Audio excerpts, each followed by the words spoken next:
Assalamualaikum warahmatullahi wabarakatuh. Innal hamdalillah nahmaduhu wa nasta'inuhu wa nastaghfiruh wa na'udzu billahi min shururi anfusina wa min sayyiati a'malina. Man yahdihillahu fala mudilla lahu wa may yudlil fala hadiya lahu.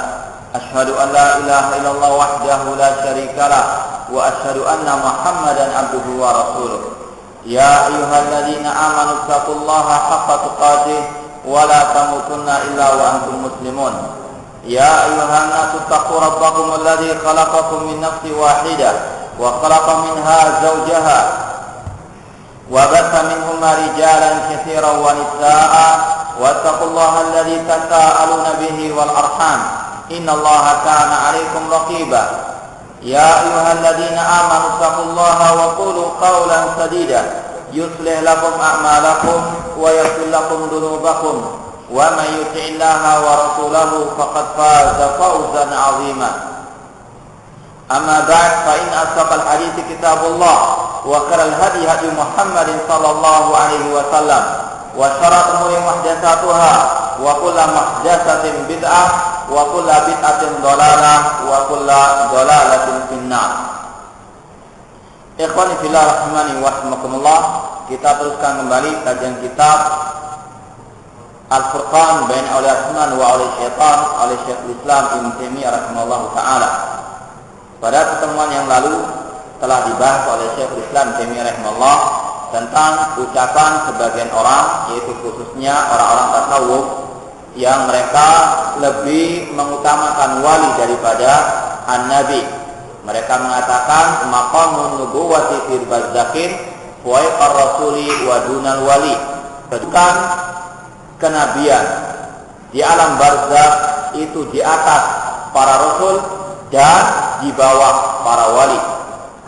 Mereka mengatakan tingkatan yang paling tinggi adalah para wali, yang kedua adalah para nabi, dan yang terakhir adalah para ar-rasul. Kemudian setelah itu beliau mengatakan tentang bantahan terhadap ucapan tersebut, dan ini sudah pernah dibahas oleh beliau pada halaman-halaman sebelumnya. Kemudian dikatakan di sini wa kullu rasulin nabiyyun wa kullu nabiyyin waliyun. Dikatakan oleh beliau setiap rasul adalah nabi dan setiap nabi itu adalah wali. Far rasul nabiyyun wa waliyun. Maka seorang rasul itu adalah seorang nabi dan dia adalah seorang wali. Maka bagaimana mungkin bisa dikatakan rasul itu di bawah wali? Bagaimana dikatakan seorang nabi di bawah para wali? Padahal tidaklah seorang itu menjadi rasul, tidaklah orang itu menjadi seorang nabi kecuali sebelumnya dia adalah seorang al-wali. Walisalatuhu mutadamminatun linubuwwatihi. Kerasulan seorang rasul itu mencakup di dalamnya kenabiannya. Seorang rasul itu adalah sekaligus seorang nabi. Wa nubuwwatuhu mutadamminatun liwilayatihi. Dan seorang itu dikatakan seorang nabi karena dia sebelumnya adalah seorang wali. Dalam artian dia adalah orang yang dekat dengan Allah Subhanahu wa taala. Tidak mungkin dia menjadi nabi kecuali dia adalah orang yang dekat dengan Allah Subhanahu wa taala. Fa kaifa takunu wilayatuhu? Ya, maka bagaimana dengan kewaliannya? Kalau dia seorang nabi, maka pasti jelas dia adalah seorang wali. Tidak bisa dikatakan nabi di bawah seorang wali. Tidaklah seorang nabi kecuali dia juga seorang al-wali, bahkan lebih tinggi dari para wali, karena tidak semua wali adalah nabi, sedangkan setiap nabi adalah para wali-wali Allah Subhanahu wa taala.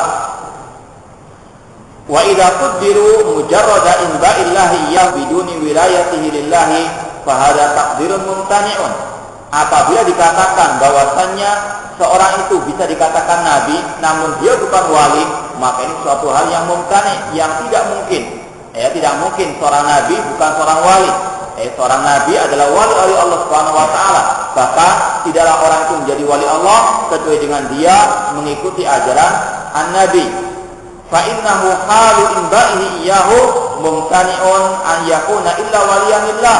Tidaklah seseorang itu diberi wahyu oleh Allah Subhanahu wa taala kecuali Allah tahu dia adalah orang yang dekat dengannya, dia adalah orang pilihan Allah Subhanahu wa taala. Seperti yang pernah dikatakan oleh Abdullah bin Mas'ud radhiyallahu anhu. Beliau mengatakan innallaha nadhara ila qulubil ibad fawajada khairal qulubil ibad qalba Muhammadin sallallahu alaihi wasallam fabta'athu bi risalatihi. Kata Abdullah bin Mas'ud radhiyallahu anhu, sesungguhnya Allah melihat kepada hati-hati para hamba, dan Allah telah melihat hati Nabi Muhammad SAW adalah sebaik-baik hati manusia, maka Allah pun memilih beliau sebagai seorang ar-rasul, sebagai seorang nabi. Orang yang dikatakan seorang nabi adalah orang yang paling baik hatinya, dia adalah orang yang paling dekat dengan Allah Subhanahu wa taala. Maka sangat batil kalau ada orang mengatakan wali kedudukannya lebih tinggi daripada ar-rasul atau dari Nabi sallallahu alaihi wasallam. Fala takunu nubuwatan mujarradatan an wilayatin. Tidak mungkin kenabian itu terlepas dari kewalian. Walau qudrat mujarradatan lam yakun ahadun mumathilan lirrasul fi wilayatihi lillahi ta'ala. Seandainya dikatakan bahwasanya nabi itu bukan wali, meskipun demikian, maka kalau orang itu disebut sebagai rasul, pasti kedudukannya lebih tinggi daripada seorang al-wali. Karena tidak semua wali dijadikan ar-rasul oleh Allah Subhanahu wa taala. Wa haula'i qad yaquluna kama yaqulu sahibul khusus Ibnu Arabi. Mereka orang-orang tasawuf yang sudah ekstrem dalam ketasawufannya, mereka mengatakan sebagaimana dikatakan oleh tokoh mereka, pengarang kitab Al-Khusus, Khususul Hikam, yang dikarang oleh Ibnu Arabi. Sudah kita jelaskan, bedakan antara Ibnu Arabi tanpa alif lam. Ibnu Arabi, dia seorang sufi yang ekstrem dalam kesufiannya. Bahkan dikatakan oleh Syekhul Islam nanti pada halaman-halaman berikutnya, dia adalah termasuk min malahidatil sufiyah atau min malahidatil falsafah, termasuk orang-orang yang sangat ateis. Innahum ya'khuduna minal ma'din. Ibnu Arabi bukan Ibnul Arabi. Ibnul Arabi dengan alif lam, dia seorang ahli sunnah di antara ulama-ulama mazhab Imam atau mazhab Al-Maliki. Ibnu Arabi mengatakan dalam kitabnya Al-Khusus, innahum ya'khuduna minal ma'din alladhi ya'khud minhul malak alladhi yuha bihi ila rasul. Kata Ibnu Arabi bahwasanya para wali-wali itu mereka mengambil ilmu dari sumbernya yang asli, yaitu langsung dari Allah Subhanahu wa taala, sebagaimana malaikat itu mengambil wahyu dari Allah kemudian diturunkan kepada rasul. Kalau para wali langsung bersambung dengan Allah Subhanahu wa taala tanpa perantara malaikat, makanya mereka dikatakan lebih tinggi derajatnya daripada seorang nabi, dari seorang rasul. Rasul mengambil wahyu lewat perantara Jibril, sedangkan mereka para wali, ini menurut kedustaan mereka, menurut kebohongan mereka, itu langsung mengambil dari Allah Subhanahu wa taala. Haddatsani qalbi ar-rabbi. Mereka mengatakan hatiku menceritakan langsung dari Rabbku. Padahal bukan Allah yang membisikkan, namun syaitan yang membisikkan ke dalam hati mereka tentang wahyu-wahyu yang dusta tersebut. Wa dzalika annahum i'taqadu aqidatan malaikatil multafalsifah. Mereka orang-orang sufia ini, di sini Syekhul Islam Taimiyah rahimahullah ingin menjelaskan kepada kita semuanya tentang kemiripan antara kelompok sufia dengan kelompok filsafat, filsafat Yunani atau yang mengikuti ajaran mereka. Mereka mengatakan bahwasanya atau mereka meyakini tentang akidah kelompok filsafat. Tsumma akhrajuha fi qalibil mukasyafati. Kemudian mereka merubahnya, mereka merenovasinya menjadi bentuk al-mukasyafah. Kalau kelompok filsafat itu mereka mengatakan wahyu itu bisa langsung diperoleh tanpa melalui perantara malaikat. Demikian pula kelompok sufia mengatakan bahwasanya mereka bisa melakukan penyingkapan, langsung bisa bertatap muka dengan Allah, berdialog langsung dengan Allah Subhanahu wa taala. Wa dzalika annal mutafalsifah alladzina qalu. Di sini kemudian Syekhul Islam ingin menjelaskan sedikit tentang bagaimana kekufurannya kelompok filsafat, khususnya filsafat Yunani dan yang mengikuti ajaran mereka. Wa dzalika annal mutafalsifah alladzina qalu. Yang demikian itu dikarenakan kelompok filsafat, ahli-ahli filsafat atau para filosof, mereka mengatakan innal aslaka qadimatun azaliyah. Sesungguhnya planet-planet atau bintang-bintang itu ada dengan sendirinya tanpa adanya pencipta selain Allah Subhanahu wa taala. Ini yang disebut oleh para ulama dalam kitab-kitab akidah dengan istilah qidamul alam, bahwasanya sebagian kelompok filsafat atau filosof itu kafir dikarenakan mereka meyakini alam semesta ini atau planet-planet yang ada ini itu tercipta dengan sendirinya. Azaliyatun qadimah, artinya sudah ada sejak dahulu kala sebelum adanya sang pencipta dan tidak diciptakan oleh Allah Subhanahu wa taala. Laha illatun tatasabbahu biha. Ya. Planet-planet yang ada, bintang-bintang yang ada itu mereka katakan satu sama lain saling mempengaruhi. Ya, muncul satu planet kemudian satu tercipta dikarenakan pengaruh planet yang pertama ini. Demikianlah satu dengan yang lainnya saling tercipta dengan sendirinya tanpa adanya sang pencipta yaitu Allah Subhanahu wa taala. Mereka lebih kufur daripada kaum musyrikin zaman jahiliyah. Kelompok musyrikin zaman jahiliyah masih mengakui Allah sang pencipta. Wala in sa'atahum man khalaqahum la yaquluna Allah. Wala in sa'atahum man khalaqa samawati wal arda la yaquluna Allah. Apabila engkau Nabi Muhammad bertanya kepada orang-orang musyrikin, siapa yang menciptakan mereka? Siapa yang menciptakan langit dan bumi? Serentak mereka menjawab Allah Subhanahu wa taala. Namun kelompok filsafat, para filosof mereka mengatakan bahwasanya alam semesta ini tercipta dengan sendirinya, satu dengan yang lain saling mempengaruhi terciptanya yang lainnya. Kama yaqulu Aristoteles wa atba'uhu. Sebagaimana hal ini dikatakan oleh Aristoteles yang disilakan dengan Aristoteles dan para pengikutnya, yang mana sebagian kaum muslimin terkadang bangga dengan filosof seperti ini, padahal dia adalah orang yang kafir, tidak mengimani Allah sebagai pencipta alam semesta ini. Maka seorang muslim harus tahu tentang akidahnya, harus tahu siapa tokoh-tokoh kaum muslimin, dan harus tahu siapa kawan, siapa lawan. Awaluha mujibun bidzatihi. Aristoteles atau Aristoteles mengatakan dan pengikutnya bahwasanya yang pertama dari planet-planet tersebut itulah yang tercipta dengan sendirinya. Awaluha mujibun bidzatihi. Dia tercipta dengan sendirinya tanpa ada sang pencipta. Kama yaqulu mutaakhiruhum. Dan hal ini diikuti oleh orang-orang yang mengaku sebagai seorang muslim dan mengikuti ajaran filsafat tadi. Ibnu Sina, seperti Ibnu Sina atau dalam istilah latinnya Avicenna. Dia banyak dikafirkan oleh para ulama Ahlussunnah karena memiliki banyak keyakinan yang kufur. Bahkan Imam Ghazali sendiri, yang mana Imam Ghazali juga terpengaruh dengan filsafat, dia mengkafirkan Ibnu Sina karena filsafatnya yang sangat ekstrim. Disebutkan oleh para ulama bahwa Ibnu Sina, kata Ibnu Katsir dalam kitabnya Bidayah wa Nihayah, bahwasanya Imam Al-Ghazali itu mengkafirkan Ibnu Sina dikarenakan tiga hal. Dikarenakan Ibnu Sina mengatakan qidamul alam, bahwasanya alam tercipta dengan sendirinya tanpa adanya sang pencipta. Kemudian yang kedua, bahwasanya mereka mengingkari tentang akhirat, ma'adu al-juzmani, tentang masalah akhirat sebagaimana keyakinan orang musyrikin jahiliyah. Dan yang ketiga tentang masalah kenabian, nanti akan dijelaskan. Dan Al-Imam Ibnu Qayyim rahimahullah dalam sebagian kitabnya sangat keras terhadap Ibnu Sina. Bahkan dia mengatakan ar-rajulu musyrikun mu'attilun jahidun linubuwati wal ma'ad la mabda indahu wala ma'ad wala kitab wala rasul.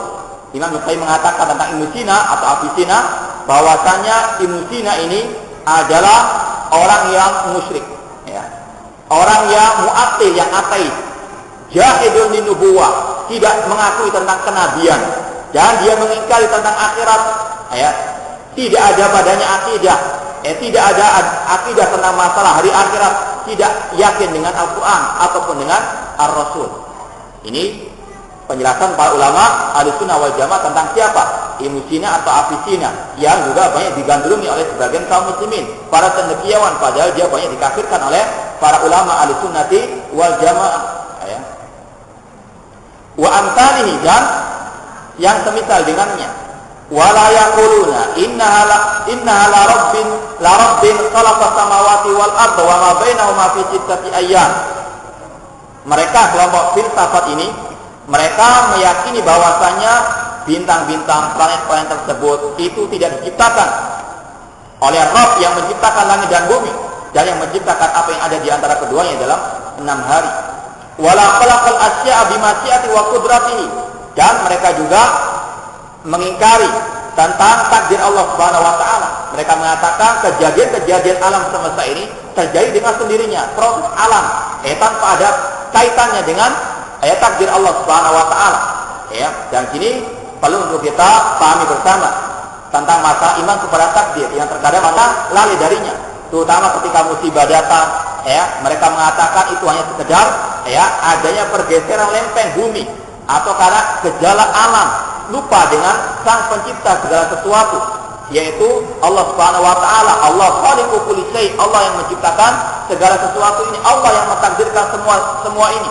Adanya gempa bumi, tsunami, semua takdir dari Allah, Allah yang menciptakan, dan di dalamnya banyak hikmah yang terbaik yang Allah berikan kepada kaum muslimin.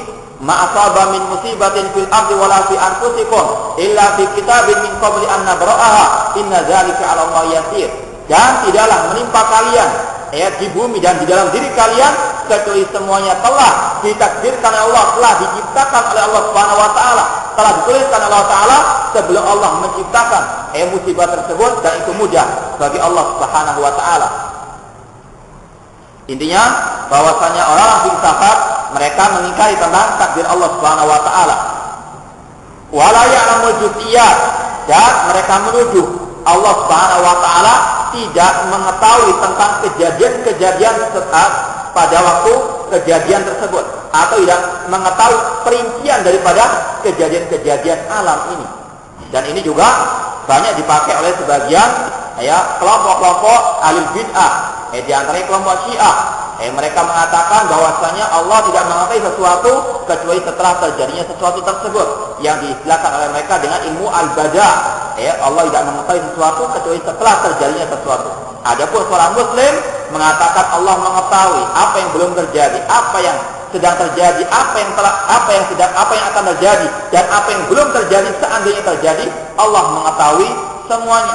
Namun kelompok Syiah dan juga kelompok-kelompok ahli bid'ah yang lainnya dalam hal masa takdir mereka sebagainya menyimpang. Mereka menuduh Allah tidak mentakdirkan, Allah tidak mengetahui sesuatu kecuali setelah terjadinya sesuatu tersebut. Bahkan kebalikannya, mereka mengatakan Allah jahil tentang apa yang akan terjadi. Namun mereka mengatakan imam-imam mereka, yaitu utama imam 12-nya mereka kelompok Syiah, mereka mengetahui apa yang terjadi. Ya'lamuna ma kana wa ma yakun. Mereka mengatakan para imam-imam mereka mengetahui apa yang telah terjadi dan apa yang telah terjadi. Wa annahum ya'lamuna mata yamutun, dan mereka tahu kapan mereka akan mati. Itu yang dikatakan oleh imam besarnya mereka kelompok Syiah, yaitu Al-Kulaini dalam kitabnya Al-Kafi. Intinya itulah kekufuran mereka kelompok Syiah dan juga kelompok filsafat ini. Bal imma an yunkiru ilmahu mutlaqan. Mereka ini ada dua kemungkinan, yaitu mereka mengingkari ilmunya Allah secara mutlak, ilmu secara perincian atau ilmu secara global. Kaqali Aristoteles, sebagaimana ini diucapkan oleh Aristoteles. Au yaqulu innama ya'lamu fil umuril mutaghayyira kulliyatiha, ataupun sebagian mereka mengatakan Allah hanya mengetahui ketika terjadinya perubahan, ketika setelah terjadi Allah baru mengetahui. Ada yang ekstrem lagi yang mengatakan Allah tidak tahu sama sekali. Na'udzubillah min dzalik. Kama yaqul Ibnu Sina. Ibnu Sina meyakini Allah mengetahui secara global saja, setelah terjadi Allah baru mengetahui. Dari sini Ibnu Sina dikafirkan oleh Imam Al-Ghazali rahimahullah taala. Wa haqiqatu hadzal qaul inkar ilmihi biha. Intinya kata Syekhul Islam bahwasanya mereka ini ucapannya sama, yaitu mengingkari ilmunya Allah Subhanahu wa taala. Pada Allah bi kulli syai'in alim, Allah mengetahui segala sesuatu. Wa indahu mafatil ghaibi la ya'lamuha illa huwa. Di sisinya ada pemberdaran ilmu al-ghaib, tidaklah ada yang mengetahuinya kecuali Allah Subhanahu wa taala. Wa ma tasqutu min waraqatin illa ya'lamuha, tidaklah dedaunan berguguran kecuali Allah mengetahui kapan gugurnya, berapa yang berguguran, kemana dia berserakan. Allah mengetahui semuanya. Namun itulah kekufuran kelompok filsafat. Wa haqiqatu hadzal qaul inkar ilmihi biha. Hakikat semua ini adalah mengingkari ilmunya Allah. Fa inna kulla mawjudin fil kharij fa huwa mu'inun juz'iyyul aflaki. Mereka mengatakan bahwasanya segala sesuatu yang ada di alam semesta ini merupakan pengaruh daripada perbintangan atau bintang-bintang atau planet-planet yang ada. Ini kekufurannya kelompok filsafat, karena mereka asalnya adalah kelompok as-sabi'ah, penyembah berhala, penyembah bintang-bintang. Sebagaimana ketika Nabi Ibrahim alaihissalam diutus kepada mereka, Nabi Ibrahim berdebat dengan mereka. Sebagaimana yang Allah firmankan, falamma janna alaihi layru ra'a kawkaba qala hadza rabbi falamma afala qala la uhibbul afirin. Apabila malam telah datang, maka muncul bintang-bintang. Kemudian Nabi Ibrahim mengatakan, apakah ini Rabbku? Ketika dia terbenam, maka aku tidak suka dengan yang terbenam. Ini sebagian orang salah paham, mengatakan bahwasanya Nabi Ibrahim mencari hakikat Tuhan.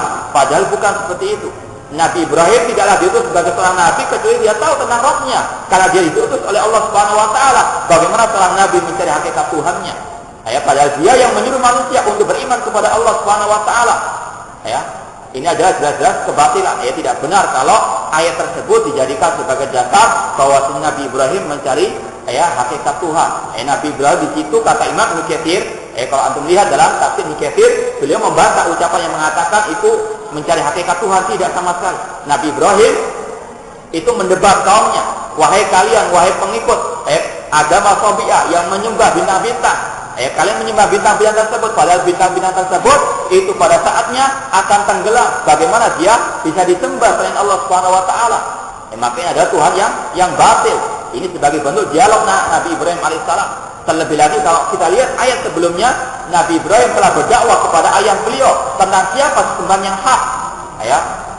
Allah berfirman, wa iqala Ibrahim li abihi azar atattakhid asnaman aliha inni araka wa qaumaka fi dhalalin mubin. Ingatlah ketika Ibrahim mengatakan kepada ayahnya Azar, mengapa engkau berhala-berhala ini? Sesungguhnya aku melihatmu dan kaummu dalam keadaan kesesatan yang nyata. Di situ sekali lagi Ibrahim konteks ayatnya berkaitan dengan dialog Nabi Ibrahim alaihi assalam. Penyembah berhala, penyembah bintang-bintang, penyembah bintang, penyembah matahari dan bulan. Mereka mengatakan bahwasanya bintang-bintang itulah, planet-planet itulah yang mempengaruhi kejadian-kejadian alam semesta ini tanpa ada takdir dari Allah Subhanahu Wa Taala. Wal asla kullu minha mu'inun juz'iyyun, dan setiap bintang-bintang itu saling mempengaruhi satu sama lain. Seperti kita katakan tadi, mereka meyakini tercipta satu bintang atau satu planet, kemudian tercipta yang kedua ini tercipta dari yang satu, kemudian yang ketiga dan seterusnya. Kemudian mereka planet-planet ini mempengaruhi alam semesta ini tanpa ada kaitannya dengan takdir dari Allah Subhanahu Wa Taala. Wa kadzalika jamil a'yani wa sifatuha wa af'aluha. Demikian pula semua gerak-gerik manusia sifatnya itu terpengaruhi oleh bintang-bintang yang ada. Maka dari sini pula mereka meyakini ramalan-ramalan bintang. Ini adalah kesyirikan yang ada di tengah-tengah kaum muslimin. Dikirakan bahwasanya bintang-bintang itu yang mempengaruhi nasib manusia. Na'udzubillah min dzalik. Ini adalah suatu kekufuran, suatu kesyirikan kepada Allah Subhanahu Wa Taala. Faman lam ya'lam illal kulliyat lam ya'lam syai'an minal mawjudat. Dikatakan oleh Syekhul Islam Taimiyah rahimahullah, kalau mereka mengatakan Allah tidak mengetahui kejadian secara global, berarti Allah tidak mengetahui sesuatu pun yang ada di atas muka bumi ini. Wal kulliyat innama tujad kulliyatun fil adhan la fil a'yan. Sesuatu yang secara global itu ada dalam benak manusia, tidak ada dalam kejadian yang nyata. Artinya kalau suatu yang nyata itu pasti terperinci. Kalau orang mengatakan Allah tidak mengetahui secara global, berarti intinya Allah tidak mengetahui segala yang ada di atas muka bumi ini. Wal kalam ala haula'i mabsutun fi mawdi'in akhar. Pembicaraan tentang masalah mereka kelompok filsafat ini atau tokoh filsafat yang kufur ini sudah dijelaskan dalam tempat yang lain, yaitu dalam kitab Syekhul Islam Taimiyah rahimahullah yang berjudul Dar'u Ta'arudil Aqal wan Naql, tentang bagaimana menggabungkan antara nakal Al-Quran dan Sunnah dengan akal manusia. Karena dia akan mungkin bertentangan antara akal dan nakal. Al-Quran Allah turunkan dan akal diciptakan oleh Allah Subhanahu Wa Taala. Kalau ada pertentangan, akal yang harus ditinggalkan. Kita memegang Al-Quran dan Sunnah Rasul Sallallahu Alaihi Wasallam. Syekhul Islam telah membahas dengan rinci tentang siapa para filosof yang kufur tersebut. Dan dia adalah pakar dalam membantah ahli bidah, pakar dalam membantah ahli filsafat. Buku-buku beliau sebagai saksi akan hal tersebut. Wa ghairi, dan di dalam kitab-kitab yang lainnya. Fa inna kufra haula'i a'dhamu min kufril yahudi wan nasara. Kekafiran orang-orang filsafat itu lebih besar, lebih berbahaya daripada kekufuran kelompok Yahudi dan An-Nasara. Di antara yang membuktikan akan hal itu, kalau kita lihat fenomena kaum muslimin, berapa banyak manusia yang terpengaruh dengan ilmu filsafat. Mereka belajar ilmu filsafat, bangga dengan ilmu filsafat, dikatakan filsafat Islam, filsafat ini dan itu, bangga dengan istilah filsafat, padahal itu adalah kufur, padahal itu adalah istilah-istilah orang kafir. Dan banyak ulama yang mencela, bahkan tokoh-tokoh filsafat sendiri ketika mereka mau meninggal dunia, mereka mengakui tentang kesalahan mereka. Mereka banyak yang bertobat dari ilmu filsafat tersebut. Menyesal mereka mengapa mereka belajar filsafat. Di antara yang terkenal adalah seorang yang bernama Ar-Razi. Dia mengatakan nihayatu iqdamil uquli iqalu wa ghayatu sa'il alamina dhalal. Puncak daripada mengandalkan akal itu adalah kebingungan. Dan ghayatu sa'il alamina dhalal, dan puncaknya usaha manusia di muka bumi adalah kesesatan. Kalau mereka sudah sampai puncak filsafat, yang ada kesesatan, kekufuran. Kemudian dia mengatakan wa arwahuna fi wahsyatin min jusumina wa dunya wa hasil dunyana adan wa wabalu. Kata beliau, kata Ar-Razi ketika menyesali tentang ilmu filsafat yang dia pelajari, dia mengatakan wa arwahuna, roh-roh kami ini terasa liar dengan jasad-jasad kami. Artinya dalam keadaan bingung, dalam keadaan guncang ketika belajar filsafat. Wa hasil dunyana, dan hasil daripada dunia kita hanyalah sekedar malapetaka dan bencana. Kemudian dia mengatakan walam nastafid min bahtina tula amrina illa an jama'na fihi kila wa qalu. Dan kami sepanjang umur ini ketika belajar filsafat tidak mendapatkan hasil kecuali hanya mengumpulkan ucapan fulan dan ucapan fulan kila wa qalu, tanpa ada keyakinan dalam hati. Itu pada akhir ayatnya. Demikian pula yang lainnya. Bahkan Imam Ghazali, dia mengakui tentang kesalahannya. Bahkan Imam Ibn Abdul Is Al-Hanafi dalam kitab Syarah Al-Aqidah Tahawiyah mengatakan di antara salah satu bentuk penyesalan Imam Ghazali ketika dia meninggal dunia, dia meletakkan Sahih Bukhari di atas dadanya. Artinya apa? Dia menyesali mengapa dahulunya tidak berkecimpung dengan ilmu hadis, namun berkecimpung dengan ilmu filsafat. Menyesali sampai dia mendekat Sahih Bukhari di atas dadanya. Masih mending bisa bertobat, masih mending mau kembali kepada al-haq meskipun pada saat-saat terakhirnya. Demikian pula yang dikatakan oleh Asy-Syahrastani, yang mengatakan laqad tuftul ma'ahida kullaha wa sayyartu tarfi baina tilkal ma'alimi. Aku telah mempelajari ilmu filsafat ini di semua pendidikan-pendidikan yang ada, di semua mahat-mahat yang ada, dan aku telah membaca semua kitab filsafat. Wa sayyartu tarfi baina tilkal ma'alimi. Kemudian dia mengatakan falam ara illa wadi'an kafahairin au yasinna nadimi. Namun aku tidak melihat seorang pun yang belajar filsafat kecuali dia dalam keadaan kebingungan, kecuali dia meletakkan tangannya di dagunya dalam bentuk kebingungan, menyesali mengapa belajar ilmu filsafat. Bahkan Imam Al-Juwaini di antara ilmu tokoh filsafat juga, dia mengatakan wa ana amutu ala dini ummi au ala dini ajaizine sabur.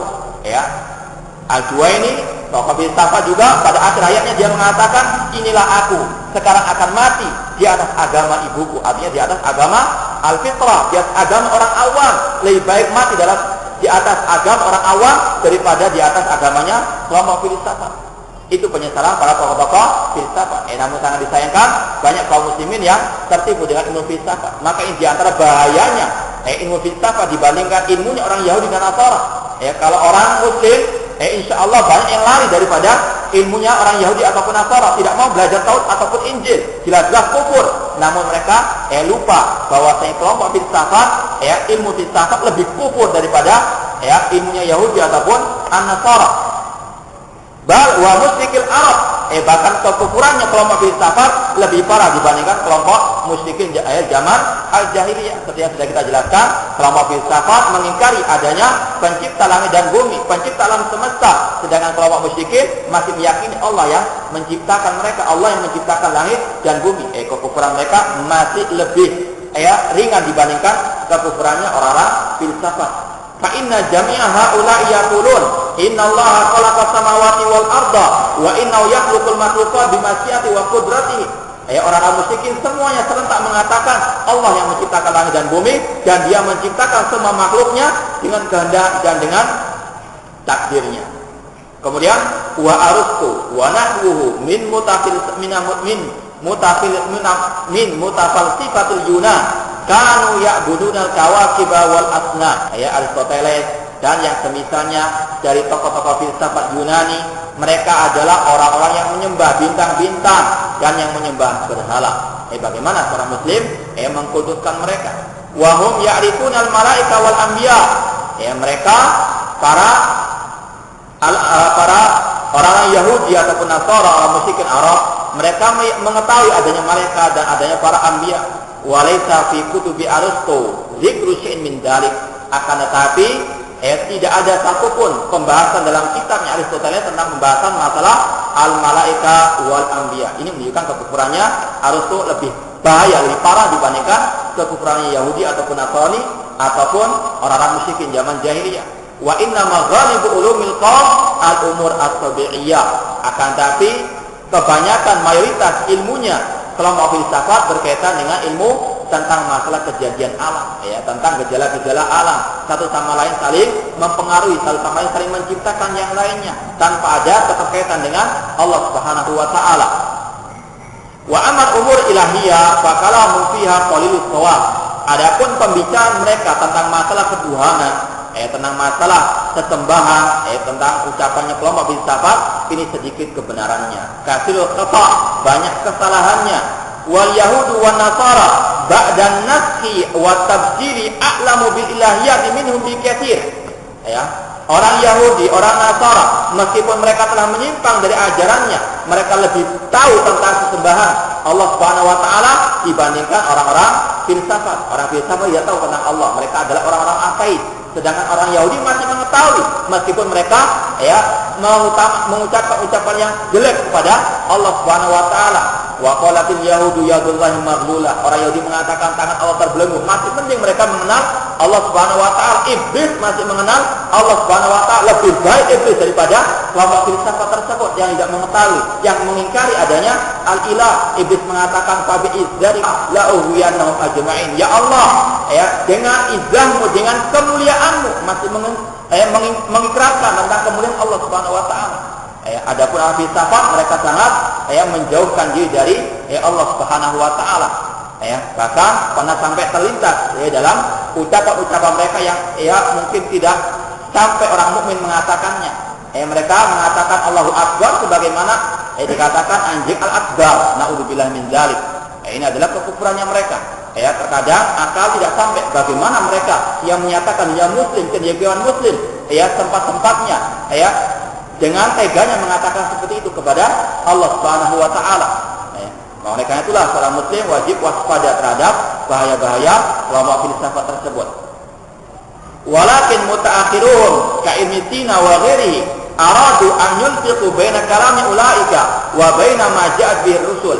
Akan tapi Ibnu Sina, orang-orang terakhir dari kelompok-kelompok filsafat ini, itu kalau Aristoteles dan sebagainya ini memang asalnya adalah penyembah berhala. Cuma Ibnu Sina, karena dia ini adalah orang yang menisbatkan dirinya kepada Islam, ini yang lebih berbahaya lagi, dan dijadikan sebagai cendekiawan Muslim. Dia dikatakan sebagai tokoh kaum muslimin yang berjasa terhadap Islam, padahal dia adalah orang yang sangat jahat terhadap Islam. Bahkan disebutkan oleh para ulama, di Ibnu Qayyim juga, dia adalah orang yang mengikuti ajaran al-Batiniyah, salah satu sekte Syiah yang pernah kita ceritakan bagaimana kekejaman mereka ketika membantai kaum muslimin di Ka'bah, membuang jasad-jasad mereka di sumur Zam-Zam.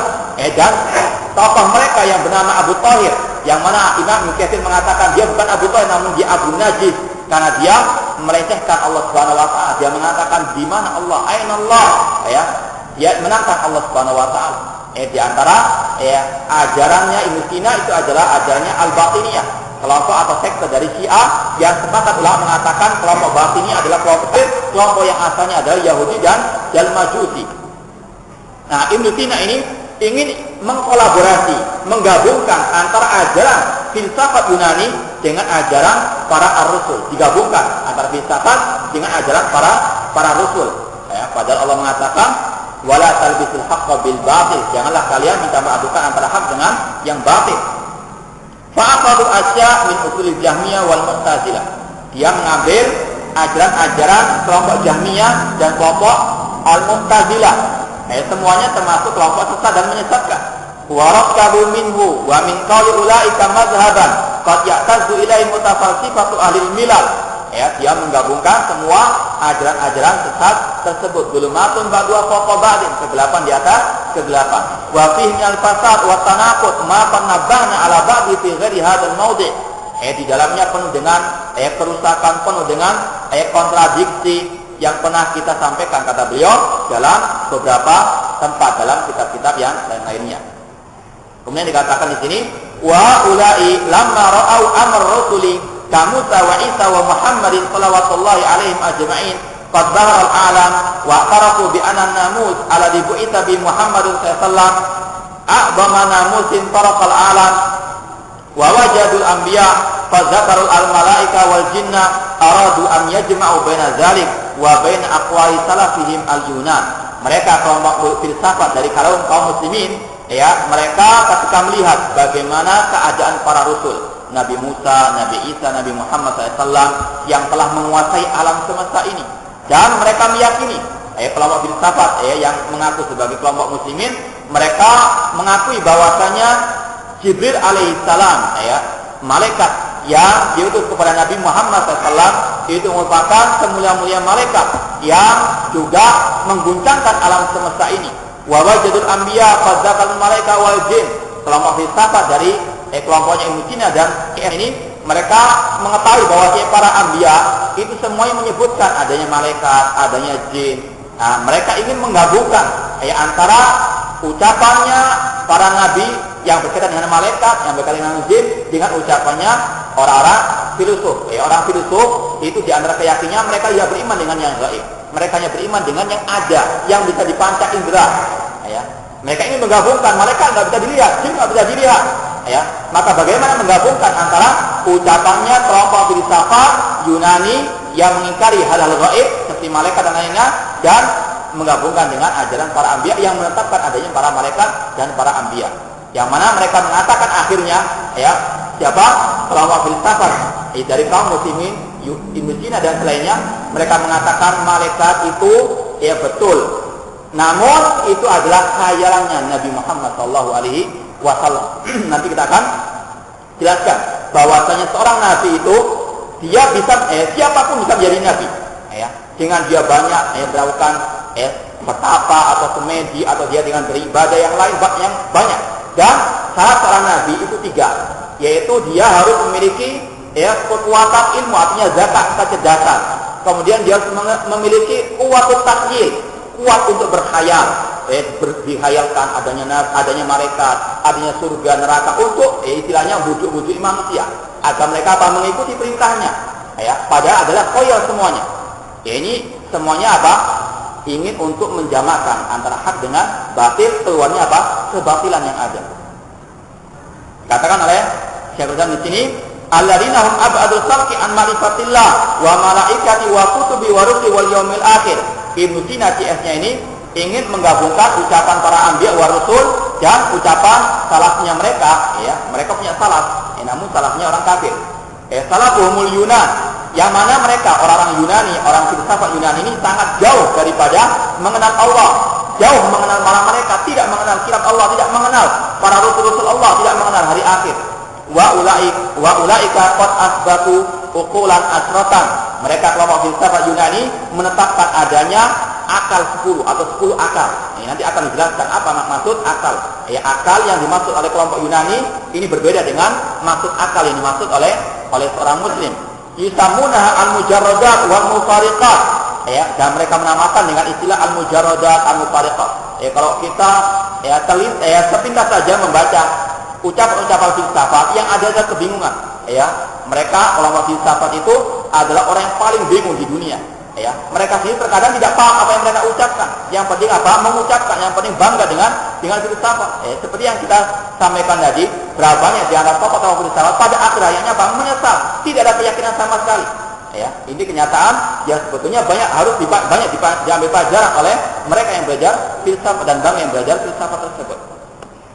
Wa atu dzalika ma'khudun min faraqatin nafsi lil badan. ya, asal pokok daripada akidah mereka yang dinamakan al-mujarradat al-mufariqat itu adalah terpisahnya badan dengan jiwanya. Fasumu tilkal mufaraqat, dinamakan al-faraqat, sesuatu yang terpisah. Limufaraqatiha al-mada, dikarenakan berpisah dengan zat yang ada atau badan. Ini istilah-istilah yang yang sangat susah sebetulnya untuk dijelaskan. Mereka sendiri sekarang susah menjelaskan, karena mereka sebetulnya adalah orang-orang yang tidak beriman dengan Al-Quran maupun Sunnah Rasulullah SAW. Maka juga kita sekarang susah menjelaskan, karena alhamdulillah kita diselamatkan Allah daripada ilmu filsafat. Mujarradatun litajarrudi anha wa asbatu lil akhlaq. Intinya di sini mereka ingin menetapkan bahwasanya bintang-bintang planet-planet itulah yang mempengaruhi alam semesta. Likulli falakin nafsan, setiap planet memiliki suatu jiwa. Wa aktsarum ja'aluha a'raba. Sebagai mereka mengistilahkan dengan istilah a'rab, sebagai lagi mengatakan jawahir. Ini istilah-istilah apa? Kelompok sufi yang tidak pernah ada dalam Al-Qur'an maupun Sunnah Rasul sallallahu alaihi wasallam. Wa hadhihi mujarradatul lati asbatuha tarji indal tahqiq ila umurin mawjudatin fil azhar la fil a'yan. Kata Syekh Islam Taimiyah rahimahullah bahwa ucapan-ucapan mereka ini sebetulnya hanya ada pada akal semata, tidak ada pada kenyataan. Kama asbat ashabu fi tahurat a'da dan mujarradatan wa kama asbat ashabu aflatun al-masal al-aflatuniyah al-mujarradah. Kata beliau bahwasanya ini sebagaimana dilakukan oleh pengikut Pitagoras, demikian juga Aflatun dan sebagainya. Wa asbatu hayula mujarradan an surati wa maddatan wa qala'an mujarridin. Mereka mengatakan bahwasanya ada hal-hal yang mempengaruhi alam semesta ini, namun tidak ada gambarannya, tidak ada sifatnya, tidak ada sama sekali. Intinya apa? Mereka menetapkan sesuatu yang tidak ada sebetulnya, namun mereka hanya sekadar apa? Mengobrol ucapan. Oleh karena itulah istilah lain daripada filsafat adalah apa? Ilmu kalam. Ilmu kalam artinya cuma sekedar kalam toh, cuma ngomong toh. Tidak ada dalil, tidak ada hakikatnya. Wa qaitar tahadzakuhum, dan tokoh-tokoh mereka telah meyakini, mengakui akan hal seperti ini, bahwasanya mereka hanya berbicara dengan khayalan mereka. Tidak ada kenyataan, tidak ada bukti, tidak ada dalilnya. Bi anna dzalika innama yatahaqqaqu fil adham la fil a'yan. Tidak ada dalam realita. Falamma arada haulal mutaakhirun minhum kamisina an yuthbita aman nubuwah ala asulih al-fasidah za'amu anna nubuwah laha khasaisu salasa. Dari sinilah mereka kelompok Ibnu Sina ini ingin untuk menetapkan adanya kenabian, namun di atas keyakinan mereka yang sangat batil, yang sangat rusak. Mereka mengatakan bahwasanya an-nubuwah, kenabian itu memiliki 3 kekhususan. Man ittasafa biha fahuwa nabiyyun. Barang siapa yang memiliki 3 perangai ini, kekhususan ini, maka dia sebagai seorang nabi. Ini keyakinannya kelompok filsafat, Ibnu Sina dan yang lainnya. Ada orang mukmin, seorang muslim, seorang ahli sunnah meyakini bahwasanya kenabian itu adalah istifa'un minallah, pilihan dari Allah Subhanahu wa taala. Tidak semua orang bisa melakukannya atau tidak semua orang bisa memperolehnya. Itu hanya orang pilihan dari Allah Subhanahu wa taala. Sebagaimana Allah berfirman, "Innallaha astafa minal malaikati rusulan wa minan nas." Sesungguhnya Allah yang memilih para rasul dari kalangan malaikat dan dari kalangan manusia. Tidak dengan apa? Ritual-ritual tertentu kemudian menjadi seorang nabi. Ia menjadi seorang nabi namun nabi yang palsu, nabi yang kadzdzab, namun nabi yang betul-betul seorang nabi Allah Subhanahu wa taala, yaitu hanyalah pilihan dari Allah Subhanahu wa taala. Tidak bisa dengan cara sendiri. Yang pertama, kata Ibnu Sina, antakuna lahu quwwatun ilmiah. Seorang nabi itu harus punya kekuatan ilmiah. Yusammunaha al-quwwa al-qudsiyah, yang dinamakan sebagai kekuatan al-qudsiyah, kekuatan yang suci. Yanalu biha al-ilmu atau yunalu biha al-ilmu bila ta'allum, yang mana dengan itulah seorang bisa mendapatkan ilmu tanpa belajar. Ilmu wangsit dan sebagainya, bisikan-bisikan, dengan semedi dan seterusnya. Padahal Nabi mengatakan innamal ilmu bita'allum, sesungguhnya ilmu itu dengan apa? Dengan belajar. Tidak mungkin orang mendapatkan ilmu tanpa belajar. Namun inilah kealkoyalnya kelompok filsafat. Kata mereka, kalau orang itu punya kekuatan ilmiah, dikatakan kekuatan yang suci, itu orang itu akan mendapatkan ilmu tanpa belajar. Wa an yakuna lahu quwwatun takhyiliyah atau takhayuliyah. Seorang nabi itu harus memiliki kekuatan khayal. Barang siapa pintar menghayal, dialah seorang nabi katanya. takhayalahu ma yuqal fi nafsihi. Seorang nabi itu mengkhayalkan dalam dirinya sesuatu yang bisa mungkin dinalar. Bihaitsu yara fi nafsi suara.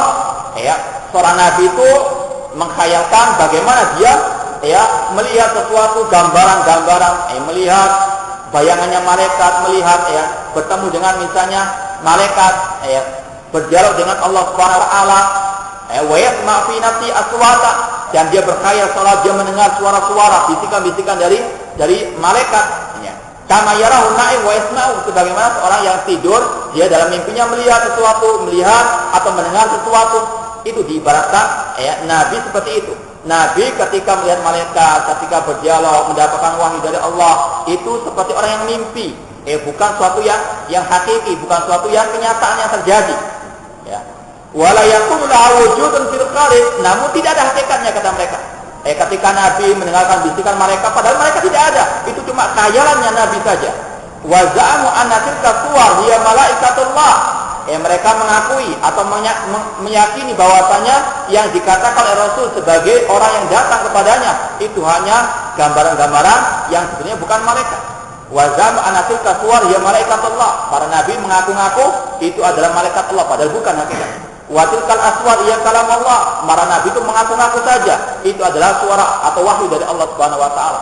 Ini adalah syarat kedua menjadi seorang nabi. Yang paling berkhayal dia seorang nabi, kata kelompok filsafat. Wa an yakuna lahu quwwatun fa'alatun yu'athir biha fi hayulil alami. Dan seorang nabi itu harus punya kekuatan mempengaruhi manusia. Ini syarat yang ketiga, yaitu bisa mempengaruhi manusia, membujuk manusia agar mengikuti perintahnya, diancam dengan api neraka padahal tidak ada api neraka, diancam dengan siksa padahal tidak ada siksa Allah Subhanahu wa taala. Ini adalah kekufurannya kelompok filsafat meskipun mereka mengaku sebagai seorang muslim. Wa ja'alu mu'jizatil anbiya wa karamatil awliya wa khawariqas sahara hiya min quwwal anfus. Mereka menyatakan bahwasanya mukjizat para nabi, karamah para wali, kemudian kekuatan sihir, tukang sihir, itu termasuk kekuatan jiwa. Artinya tidak ada hakikatnya, cuma khayalan, kemudian bisa mempengaruhi manusia, jadilah karamah, jadilah kenabian, jadilah sihir. Mereka tidak meyakini hal-hal yang yang gaib. Mereka hanya meyakini hal-hal yang bisa dipanca indera. Faqaru min dzalik bima yuwafiq usulahum duna qalbil aqa hayatan. Mereka meyakini adanya mukjizat, namun tidak ada hakikatnya. Mukjizat ada namanya, namun tidak ada hakikatnya. Ini sekadar tipu daya para al-anbiya. Contoh misalnya mukjizat Nabi Musa alaihissalam. Mukjizat Nabi Musa alaihissalam itu sekadar khayal saja. Tidak mungkin kata mereka, sebuah tongkat berubah menjadi ular. Ini hanya khayalannya Nabi Musa. Wa duna insyiqaqil qamar wa nahwi dzalik.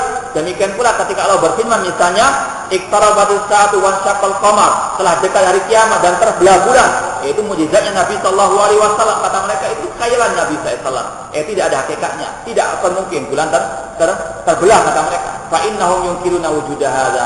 Mereka semuanya mengingkari akan wujudnya mukjizat-mukjizat seperti ini.